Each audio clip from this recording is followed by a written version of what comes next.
हमें यहां f of x का ग्राफ दिया गया है और हमें f ऑफ x की हद निकालनी है जब x -3 की जानिब बढ़ रहा हो।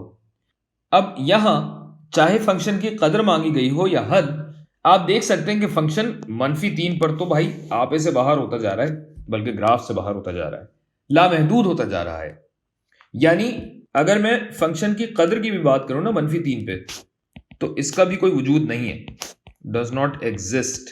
या इसको मैं ये भी कह सकता हूं कि भाई लामहदूद है, इतना बड़ा नंबर है कि हमें मालूम ही नहीं है अगर वो नंबर है तो।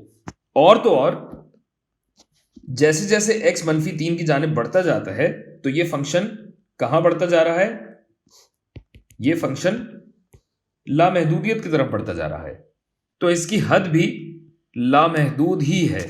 बेहतर यह है कि आप लिखें डज नॉट एग्जिस्ट, इसका कोई वजूद ही नहीं है। अब वैसे तो आप ये जानते भी हैं और समझते भी हैं, लेकिन वीडियो थोड़ी लंबी करने के लिए बताता चलूं कि देखिए, हो सकता है कि फंक्शन की कोई हद हो, यानी ऐन मुमकिन है कि ये लामहदूदियत दरअसल महदूद हो, किसी पॉइंट पे जाके ये फंक्शन रुक रहा हो और बस कोई बहुत ही बड़ा नंबर हो।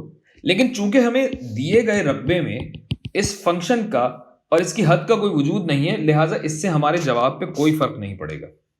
हाँ, अगर हमें हद या फंक्शन पता चल जाए तो फिर एक अलग बात है, और ये सारे केसेस आप देख ही चुके हैं।